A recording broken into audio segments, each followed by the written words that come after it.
আসসালামুয়ালাইকুম। আমার আজকের আয়োজন হচ্ছে নরম এবং তুলতুলে রসগোল্লা। এই রসগোল্লার রেসিপিটি দেখিয়েছি একদম দোকানের মতো পারফেক্ট করে কিভাবে তৈরি করতে পারবেন সেটা।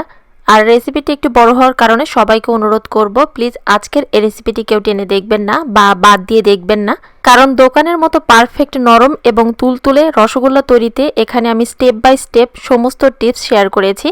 ভিডিওটি যদি আপনারা টেনে দেখেন তাহলে কিন্তু বুঝতে পারবেন না। যে কোনো মিষ্টি তৈরিতে ছানাটা কিন্তু খুবই গুরুত্বপূর্ণ, কারণ আপনি ছানাটা যদি পারফেক্টলি তৈরি করতে পারেন সেক্ষেত্রে মিষ্টিটাও কিন্তু পারফেক্ট হবে।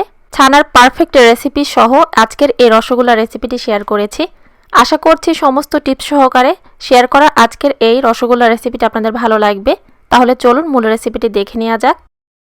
প্রথমে আপনাদেরকে দেখাচ্ছি একটা পারফেক্ট ছানা কিভাবে তৈরি করে নিতে হয়। আজকের এই ছানাটা আমি কেটে নিব হোয়াইট ভিনেগার দিয়ে, যেটাকে সাদা সিরকাও বলা হয়। ভিনেগারের পরিবর্তে এখানে চাইলে আপনারা লেবুর রস অথবা টক দই দিয়েও একই রকমভাবে ছানাটা কেটে নিতে পারবেন। একটা বাটিতে নিয়ে নিচ্ছি 1/3 কাপ নর্মাল তাপমাত্রায় থাকা পানি এবং 1/3 কাপ ভিনেগার। ভিনেগার এবং পানি মিশিয়ে নিয়ে এখন এটাকে আমি সাইডে রেখে দিচ্ছি।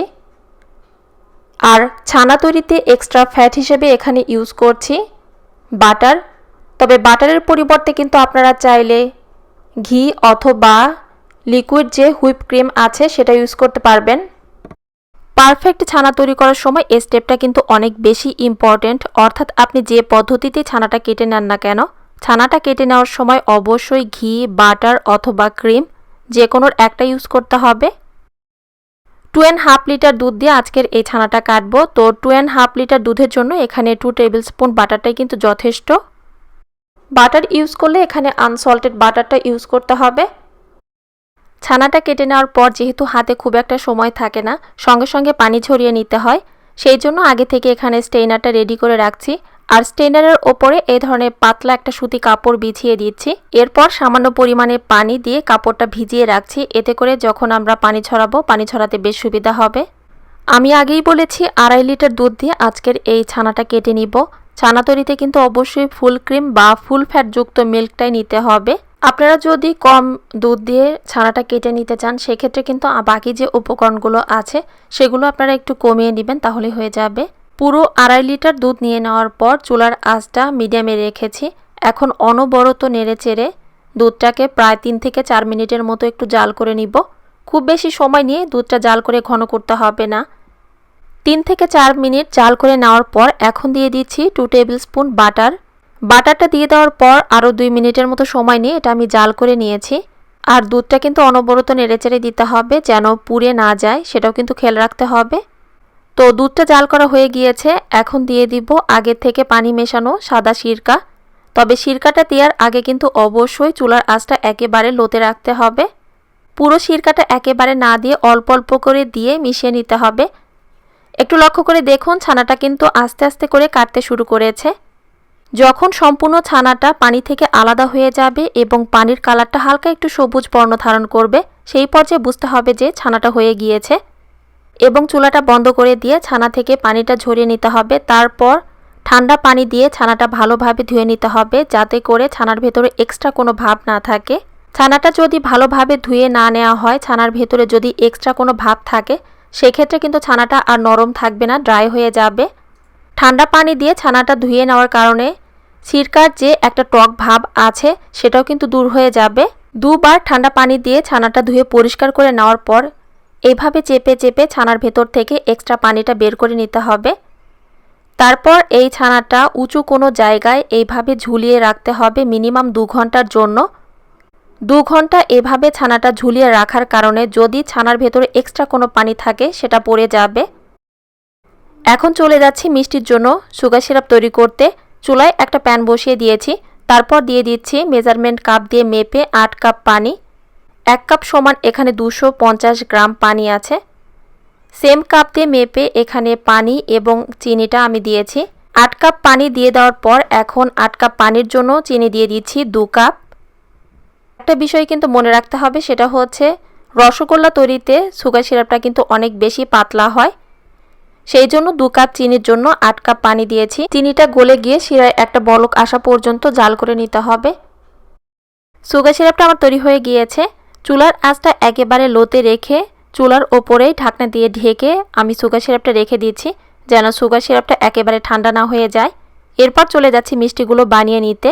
2 ঘন্টা পানি ঝরিয়ে নেওয়ার পর মিষ্টিগুলো বানানোর জন্য ছানাটা একদম রেডি হয়ে গিয়েছে। ছানার সঙ্গে এখানে বাড়তি 3টা উপকরণ নিয়েছি। তার মধ্যে নিয়েছি 2 টিস্পুন ময়দা, 2 টিস্পুন চিনি এবং চিমটি পরিমাণে বেকিং পাউডার। বেকিং পাউডার খুব বেশি নিতে হবে না, জাস্ট সামান্য পরিমাণে এখানে নিয়েছি। ছানাটা কতটা নরম হয়েছে সেটা আপনাদেরকে একটু দেখাচ্ছি। দেখুন, সামান্য পরিমাণে ছানা নিয়ে হাত দিয়ে একটু চাপ দিলে এটা আপনা-আপনি একটা গোলাকার শেপ হয়ে যাচ্ছে। আর এটা কতটা নরম হয়েছে।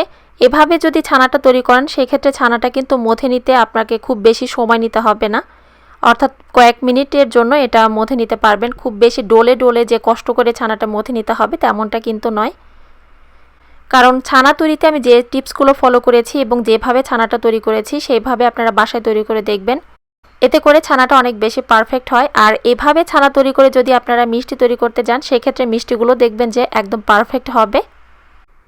ছানাটা মেখে নেওয়া হয়েছে কিনা সেটা বোঝার জন্য এখানে আরও একটা টিপস আপনাদেরকে দিচ্ছি। 4 থেকে 5 মিনিট ছানাটা মেখে নেওয়ার পর যখন দেখবেন যে এটা আপনা-আপনি একটা গোলাকার শেপ দেওয়া যাচ্ছে, মানে রসগোল্লার শেপ দেওয়া যাচ্ছে এবং সেই বলটা ফেটে যাচ্ছে না, অনেক বেশি মসৃণ হচ্ছে এবং যে প্লেটে আপনারা ছানাটা মেখে নিয়েছেন সেই প্লেটে আর লেগে থাকছে না, তখন বুঝতে হবে যে ছানাটা ভালোভাবে মেখে নেওয়া হয়েছে। সবগুলো রসগোল্লার সাইজ যেন একই রকম হয় সেজন্য ছোট ছোট ভাগে ভাগ করে নিয়েছি। একটা ভাগ নিয়ে নেওয়ার পর এখন রসগোল্লাটা আপনাদেরকে বানিয়ে দেখাচ্ছি। প্রথমে হাত দিয়ে এভাবে একটু মুষ্টিবদ্ধ করে এটাকে একটু নরম করে নিতে হবে। তারপর 2 হাতের তালু দিয়ে গোলাকার শেপ দিয়ে রসগোল্লার শেপে মিষ্টিগুলো এক এক করে বানিয়ে নিতে হবে। মিষ্টিগুলো বানানোর সময় কিন্তু অবশ্যই মসৃণভাবে বানিয়ে নিতে হবে, অর্থাৎ মিষ্টির গায়ে যেন কোনো ধরনের ক্র্যাক বা ফাটল না থাকে সেটাও কিন্তু লক্ষ্য রাখতে হবে। একটা মিষ্টি বানিয়ে নিয়েছি, তবে আপনাদের বোঝার সুবিধার্থে এখানে একই রকমভাবে আরও একটি মিষ্টি বানিয়ে দেখাচ্ছি। মিষ্টিগুলো বানিয়ে নেওয়ার সময় যদি মিষ্টির গায়ে কোনো ধরনের ক্র্যাক বা ফাটল থাকে সেক্ষেত্রে কিন্তু মিষ্টিটা সুগার সিরাপে দিয়ে দেওয়ার পর ফেটে যাওয়ার একটা চান্স থাকে। এক এক করে এখানে প্রায় সবগুলো মিষ্টি আমি বানিয়ে নিয়েছি আর প্রত্যেকটা মিষ্টি কিন্তু অনেক বেশি মসৃণ হয়েছে, মিষ্টির গায়ে কোনো ধরনের ক্র্যাক বা ফাটল নেই। এই মিষ্টিগুলো সুগার সিরাপে দিয়ে দেওয়ার পর যেহেতু মিষ্টিগুলো ফুলে ডাবল হয়ে যাবে সেক্ষেত্রে আপনারা চাইলে মিষ্টির সাইজটা একটু ছোট করেও বানিয়ে নিতে পারেন। মিষ্টিগুলো বানিয়ে নেওয়ার পর দেরি না করে সঙ্গে সঙ্গে সুগার সিরাপে দিয়ে দিতে হবে। যেহেতু লো আঁচে সুগার সিরাপটা রেখে দেওয়ার কারণে সুগার সিরাপটা একটু ঠান্ডা হয়ে গিয়েছে, সেজন্য প্রথমে সুগার সিরাপটা একটু জাল করে নিতে হবে। তারপর এক এক করে রসগোল্লাগুলো সুগার সিরাপে দিয়ে দিতে হবে। প্রত্যেকটা রসগোল্লা সুগার সিরাপে দিয়ে দেওয়ার পর একটা ঢাকনা দিয়ে ঢেকে চুলার আঁচটা সর্বোচ্চ হাইয়ে রেখে জাল করে নিতে হবে 10 মিনিটের জন্য।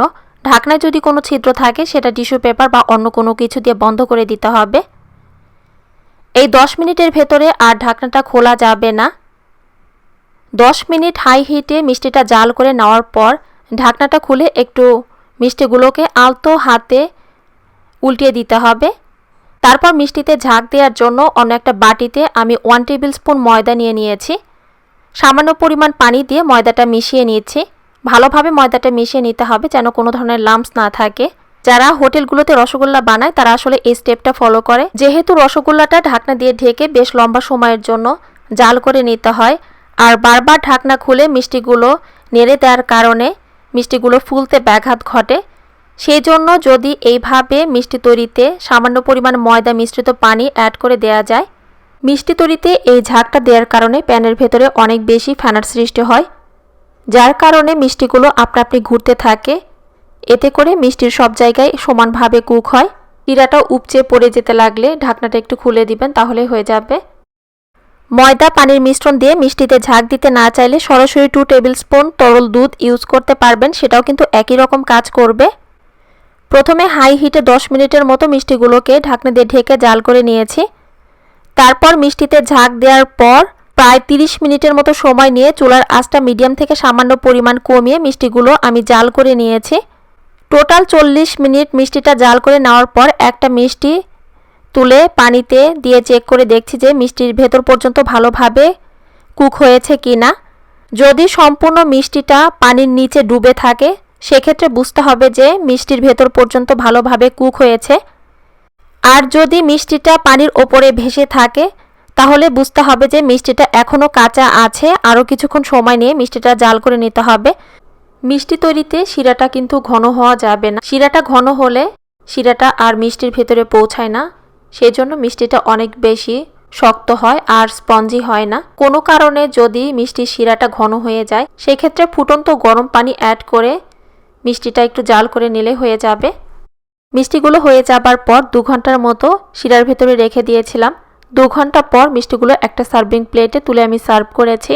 আর এখানে মিষ্টিটা কতটা স্পঞ্জি হয়েছে আশা করছি দেখে বুঝতে পারছেন। চেষ্টা করেছি সমস্ত টিপস সহকারে একটি পারফেক্ট স্পঞ্জ মিষ্টির রেসিপি দেখানোর জন্য। আশা করছি আজকের রেসিপিটি আপনাদের কাছে ভালো লেগেছে। পরবর্তী রেসিপি দেখার আমন্ত্রণ জানিয়ে আজ এখানেই বিদায় নিচ্ছি। সবাই অনেক ভালো থাকবেন, সুস্থ থাকবেন, আমাদের সবার জন্য দোয়া করবেন। আল্লাহ হাফেজ।